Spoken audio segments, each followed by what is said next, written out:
प्रधानमंत्री नरेंद्र मोदी कल माघ महीने की अष्टमी तिथि पर पवित्र त्रिवेणी में डुबकी लगाएंगे और स्नान के बाद संगम तट पर ही गंगा की पूजा करेंगे। प्रधानमंत्री मोदी सुबह 11 बजे बमरौली एयरपोर्ट पर उतरेंगे। यहां पर सीएम योगी आदित्यनाथ एयरपोर्ट पर प्रधानमंत्री मोदी का स्वागत भी करेंगे और इसके बाद प्रधानमंत्री मोदी एयरपोर्ट से हेलीकॉप्टर से अरेल के डीपीएस हेलीपैड पहुंचेंगे। गंगा स्नान करने के लिए निषाद राज क्रूज से संगम पहुंचेंगे और पवित्र स्नान करेंगे। गंगा स्नान और पूजन के बाद सेक्टर 6 में लगाए गए स्टेट पवेलियन को भी देखेंगे। प्रधानमंत्री मोदी का नेत्र कुंभ भी जाने का कार्यक्रम है। प्रधानमंत्री मोदी अपने दौरे में 5 घंटे तक प्रयागराज में रहेंगे। आपको बता दें कि प्रधानमंत्री ने महाकुंभ के पहले 13 दिसंबर 2024 को संगम तट पर गंगा की आरती और पूजा कर इस महाआयोजन के सकुशल संपन्न होने की मंगल कामना की थी। वर्ष 2019 में कुंभ के शुरू और बाद में भी प्रधानमंत्री पहुंचे थे। तो संगम तट पर प्रधानमंत्री नरेंद्र मोदी का पूरा कार्यक्रम कल रहने वाला है और यहां पर प्रधानमंत्री पहुंचेंगे, डुबकी लगाएंगे, स्नान पूजन करेंगे। सुबह 11 बजे बमरौली एयरपोर्ट पर 5 घंटे उनके संगम नगरी में रहने का कार्यक्रम है। निषाद राज क्रूज से संगम पहुंचेंगे और फिर वहां पर स्नान करेंगे प्रधानमंत्री। महाकुंभ में पुण्य की डुबकी लगाते हुए प्रधानमंत्री कल दिखाई देंगे।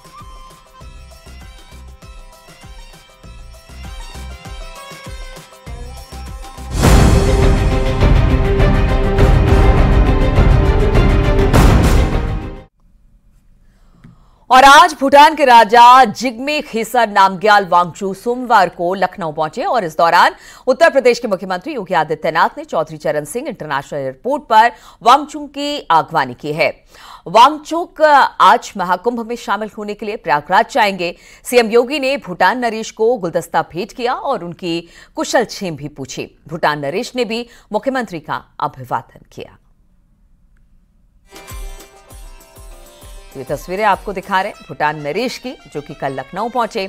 मुख्यमंत्री योगी आदित्यनाथ ने खुद उनका स्वागत किया, गुलदस्ता भेंट कर उनका कुशलक्षेम पूछा और आज बताया जा रहा है कि जो भूटान नरेश हैं वो संगम तट पर पहुंचेंगे। यहां पर आस्था की डुबकी आज भूटान नरेश की तरफ से लगाई जाएगी।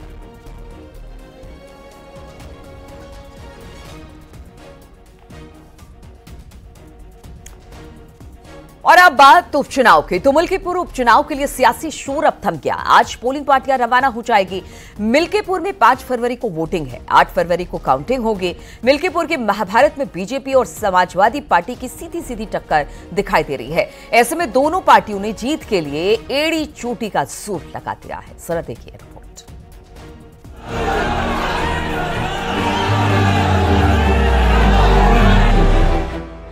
मिल्कीपुर विधानसभा सीट पर सियासी लड़ाई अब फाइनल राउंड में है। समाजवादी पार्टी जिस सीट को अपना गढ़ बताती आई है, उसे जीतने के लिए बीजेपी ने अपनी पूरी ताकत झोंक दी है। सीएम योगी के लिए ये सीट प्रतिष्ठा का सवाल बन चुकी है। मिल्कीपुर उपचुनाव की बागडोर खुद सीएम योगी ने संभाल रखी है। पिछले 6 महीने में सीएम योगी मिल्कीपुर में 6 रैली कर चुके हैं। योगी के 7 मंत्री प्रचार में जुटे हैं। वहीं अखिलेश यादव ने यहां 1 रैली की और एसपी सांसद डिंपल यादव ने रोड शो किया। वहीं एसपी सांसद धर्मेंद्र यादव भी यहां रैली कर चुके हैं। एसपी ने अयोध्या से सांसद अवधेश प्रसाद के बेटे अजीत प्रसाद को प्रत्याशी बनाया है। इसीलिए अवधेश प्रसाद ने मिल्कीपुर में प्रचार के लिए डेरा डाला हुआ है। इन्होंने मुझे टिकट दिया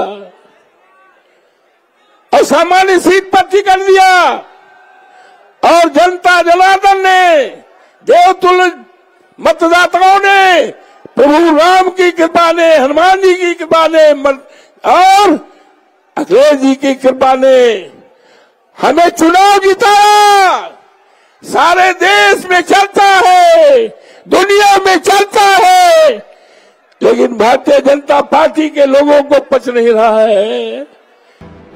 मिल्कीपुर हिंदू बाहुल्य सीट है। यहाँ करीब 3.5 लाख वोटर्स हैं। इनमें 1.25 लाख के करीब दलित वोटर्स हैं। ओबीसी वोटर्स दूसरे नंबर पर आते हैं, जिनमें यादव सबसे ज्यादा प्रभावी हैं। 60,000 के करीब ब्राह्मण और 25,000 के करीब ठाकुर वोटर्स हैं। बीजेपी यहाँ हिंदू कार्ड खेलना चाहती है। एक दलित बेटी के साथ इन्होंने मैनपुरी में विधानसभा उपचुनाव के दौरान क्या किया था, इन्हीं का नेता था। उस दरिंदे ने क्या घटना की थी, उस बेटी का गला घोंट करके उसकी हत्या कर दी थी। और याद करना, अयोध्या में कल एक बेटी के साथ घटना घटित हुई है, जहां जब निचले स्तर पर जाएगी, जो नौटंकी आज इनका सांसद कर रहा है, याद करना उसमें भी कोई ना कोई समाजवादी पार्टी का दरिंदा शामिल जरूर होगा। राजनीतिक विश्लेषक मानते हैं कि बीजेपी के लिए ये सीट प्रतिष्ठा का सवाल बन चुकी है। इस सीट पर कमल खिलाने के लिए खुद सीएम योगी ने प्रचार की कमान अपने हाथ में ले रखी है। जहां 24 के लोकसभा चुनाव में भारतीय जनता पार्टी को अयोध्या जैसी सीट पर जो फर्श से अर्श की तरफ ले गई भाजपा को, वहाँ की पराजय उसको साल रही है। तो इसलिए मिल्कीपुर चूँकि अयोध्या में आता है और इसलिए उस पर वो पूरी दमखम के साथ भारतीय जनता पार्टी लगी हुई है। मुख्यमंत्री वहाँ 5-6 बार जा चुके हैं, उनका पूरा मंत्रिमंडल लगा हुआ है, संगठन लगा हुआ है। वो हर कीमत पर मिल्कीपुर चुनाव को जीतना चाहते हैं ताकि 24 की जो वो हार है उसको वो बैलेंस कर सकें।